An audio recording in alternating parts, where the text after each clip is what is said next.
Hi, from the Coral Gables television studio, I'm David Alvarez. In today's news, for the next 9 months, motorists might need extra time to drive through 40th Street, also known as Bird Road. That's because the Florida Department of Transportation began a roadway enhancement project on Bird Road between Red Road and Southwest 38th Avenue. An estimated $2.5 million in roadway enhancements will include the repaving of this roadway, widening the Bird Road Bridge, building a new sidewalk on the north side, installing a pedestrian bridge, upgrading sidewalks and curb ramps on other improvements. Expect lane closures during construction except around school speed zones at Coral Gables Senior High School. All work around residential areas from Red Road to Lejeune Road will be performed from 8 in the morning to 8 at night, with lane closures occurring daily from 9 a.m. to 3:30 p.m. According to FDOT, access to businesses, bus stops, residential areas will be maintained at all times. And speaking of road construction, a second roundabout at Segovia Street is underway, this time at Biltmore Way. This roundabout is just a block away from the recently completed Coral Way and Segovia Street roundabout. It will improve traffic flow for drivers traveling east and west to and from downtown Coral Gables.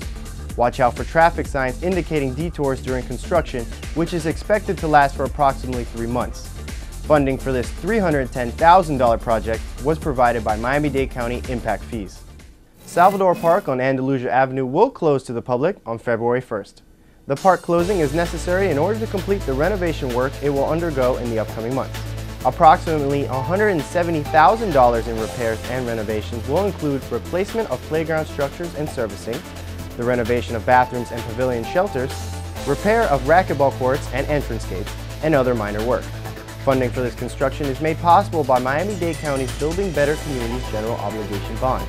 Salvador Park is expected to reopen in the summer. Every Saturday from now until the end of March, the Coral Gables Farmers Market will bring in the crowds, the free workshops, the fresh produce, and baked goods all outdoors.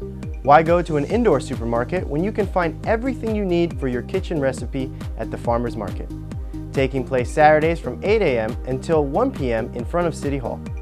The morning begins with Tai Chi at Merrick Park at 8 a.m., followed by the gardening workshops at 9, cooking demonstrations at 10, and children activities at 11. All the events are free to the public, and you definitely don't want to miss them. South Florida is getting ready for the Super Bowl, and Coral Gables is extending the welcome mat. On February 7th, thousands of football fans will arrive to Miami and nearby Coral Gables to watch the Super Bowl at Dolphin Stadium.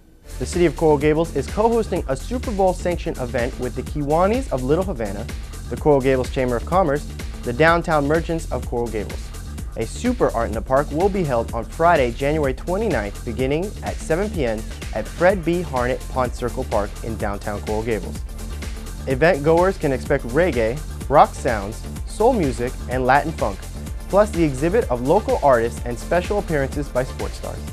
Admission to the Super Art in the Park is also free. And finally, a Coral Gables delegation traveled hundreds of miles with thousands of toys to lighten up the faces of many poor children in our sister city of La Antigua, Guatemala.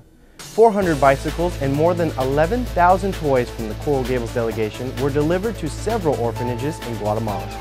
The good effort was made by Honorary Consul of Guatemala Marcia Del Rey, a Coral Gables resident who made the trip with her husband and daughter, along with other Guatemalan officials based in Florida. The effort of delivering the toys to the most remote areas in the Guatemalan mountains took 4 months to coordinate, just in time for the holidays. The Coral Gables delegation received an emotional welcome by the children and council members of La Antigua, a Coral Gables sister city since 1993. Rightfully so, Del Rey was named the Angel of Antigua and came back with the gratitude of thousands of overjoyed Guatemalan children. What a nice way to celebrate the holidays. That's all the news we have for you today. For Coral Gables Television, I'm David Alvarez.